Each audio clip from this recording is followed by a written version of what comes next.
How about we talk about the abusive relationship armed citizens have with the government and the police specifically? This is big enough I have to carve it into 3 parts. Here comes part 1, the job and the authority that goes with it.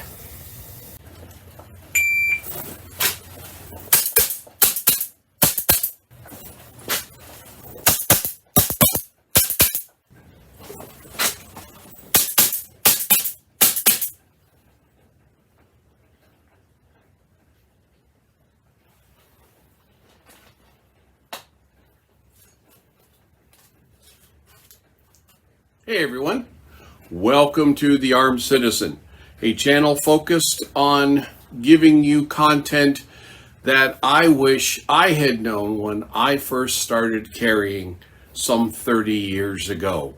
Please like, share, subscribe, and comment. I learned from both positive and negative comments, so please give me your honest opinion. Let's get into the content. Before I get into the details here, let me say I am not a lawyer. I don't play one on TV, and I did not stay at a Holiday Inn Express last night. The points I am discussing are very general legal concepts and can vary widely from state to state and even town to town. If you want the real deal, there's bunches of lawyers and former police on YouTube and Rumble who talk knowledgeably at length and in depth about all things police. Please do not accept my interpretation of these concepts as gospel until you have consulted a real and local attorney who confirms everything I say. Let's talk here in part 1 about the state and the badge of a police officer. And when I say state, in this context, I am using the capital S, state. In this context, I'm talking about any kind or level of government, local, county, state, federal, and from benevolent states to full-on authoritarian states like, say, North Korea. As far as the term police goes, one of the definitions of it is to clean up or to make orderly. If you serve time in the military, I'm sure your NCO told you to police that area. And like state being a broad term, police also covers all flavors of the various officers of law enforcement, from constables who police small towns, and actually the term cop comes from constable on patrol, to police of larger towns and cities, sheriffs and their deputies who police counties, to highway patrol, state troopers, or state police, depending upon where you live. On the federal level, we have marshals, which are, think federal sheriffs. Uncle!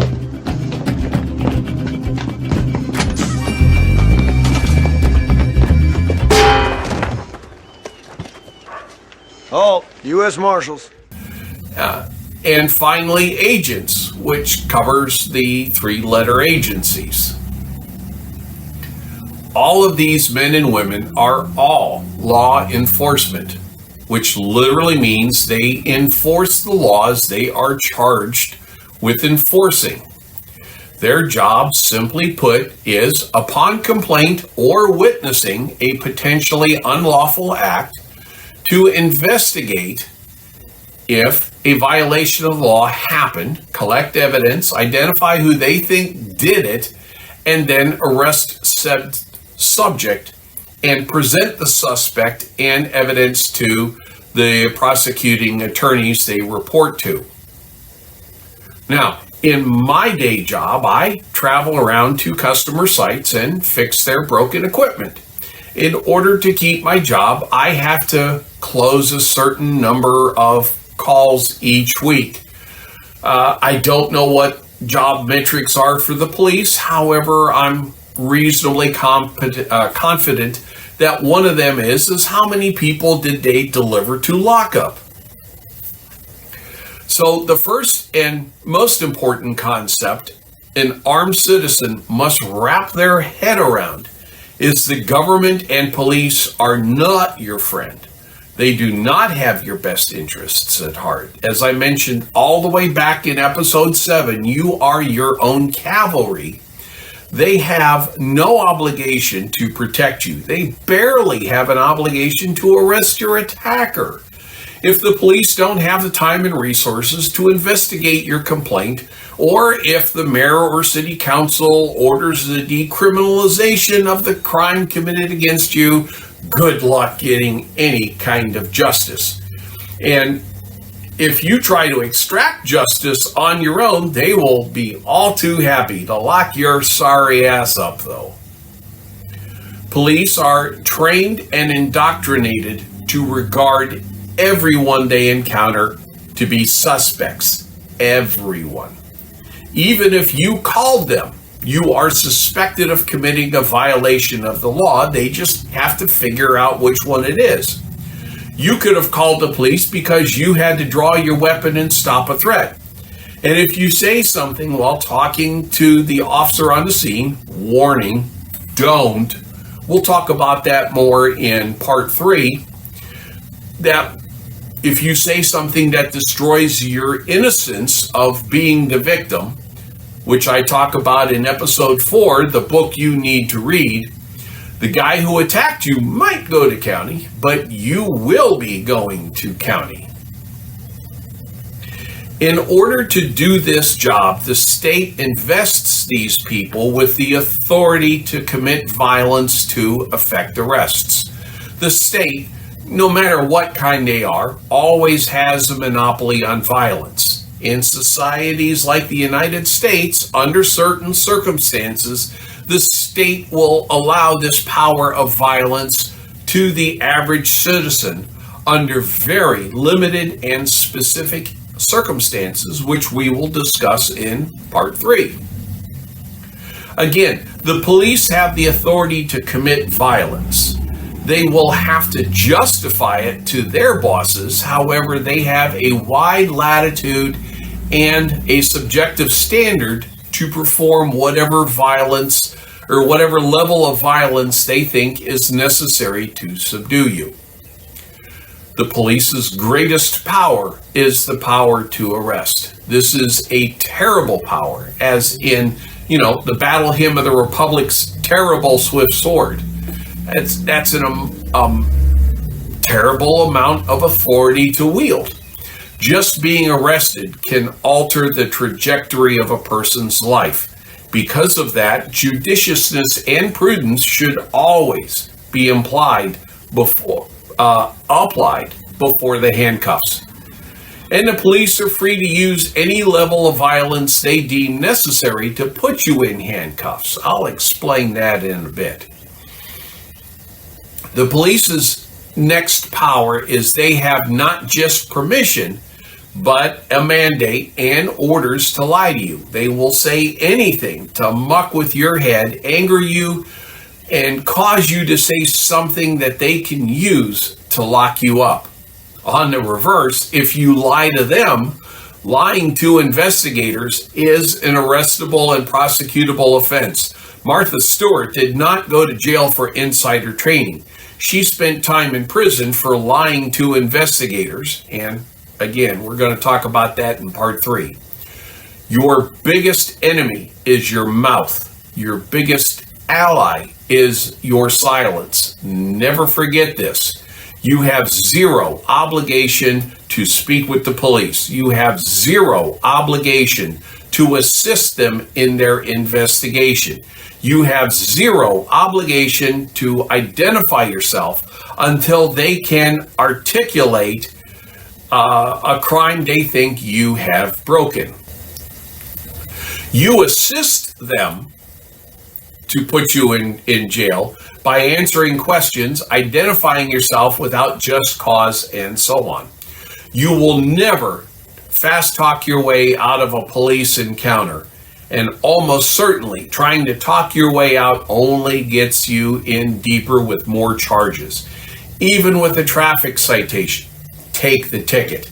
If you're polite, the officer can cut the severity or just give you a warning. If you open your mouth, you increase your chances that you'll end up in handcuffs. I can't say it enough. I highly recommend you consult with a local attorney to verify everything I say and check your particular area's laws. Now, most of the time, the officer must be able to articulate the crime he or she is thinking of charging you with, and suspicion of whatever is not a crime. If at all possible, record the encounter on your phone. Hold it in both hands with your fingers open so they can see both your hands and can't make a claim of you were reaching for something. And for heaven's sake, record in landscape mode. Friends don't let friends record in portrait mode. If this encounter is at your home, do not go outside. Do not unlock or open the door unless they show you a warrant. Don't answer their questions. Make them answer yours. What is your name and badge number? Am I under arrest? Am I being detained, or am I free to go? If they ask questions, respond to all of them. I don't answer police questions. You got anything you want to say about that? I don't answer questions. Would you mind telling us why? I don't answer questions. Okay. See ya. We'll come back later. Okay.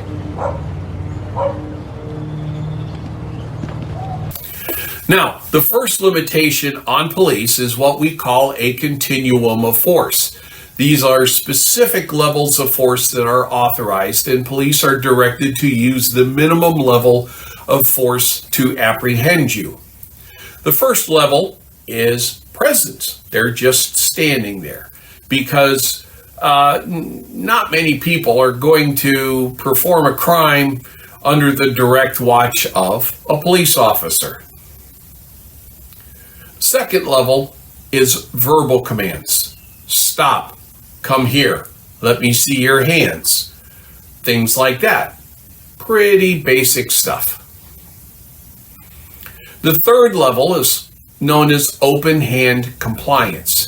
Here the police are authorized to grab you, push you, and use pain compliance judo type holds, arm twisting, and the like to get you to comply.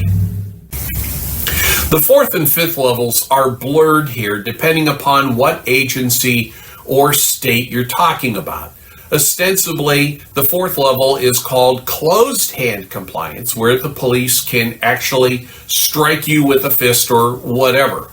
The blurring comes from the question, can the striking be hands only, or can batons be used? Some agencies authorize batons at the closed hand level, some lump them into the next level. The fifth level is non-lethal force, namely batons, tasers, pepper spray, and so on. These tools are meant to immediately take the fight out of you because you haven't done what you've been told to up to this point, and the only result after this is to end you, which means that the sixth and highest level is lethal force. Need I say more? Now, there are times that an officer has to go straight to lethal force. Case in point, the Nashville school shooter, which unfortunately ended 3 children and 3 adults. When the first officers arrived, they immediately armed themselves with their rifles and proceeded to clear the school room by room. The shooter was on the second floor firing into the parking lot when other police showed up. So the police in the building found the shooter and immediately and fatally ended the threat. There was no lower level on that continuum that would have stopped the shooter. The police also have what is known as qualified immunity. This means that officers cannot be charged criminally or sued civilly for the violence they commit upon others during the discharge of their duties. If they exceed their authority or violate their department policies, then qualified immunity does not apply and they are subject to charges and being sued.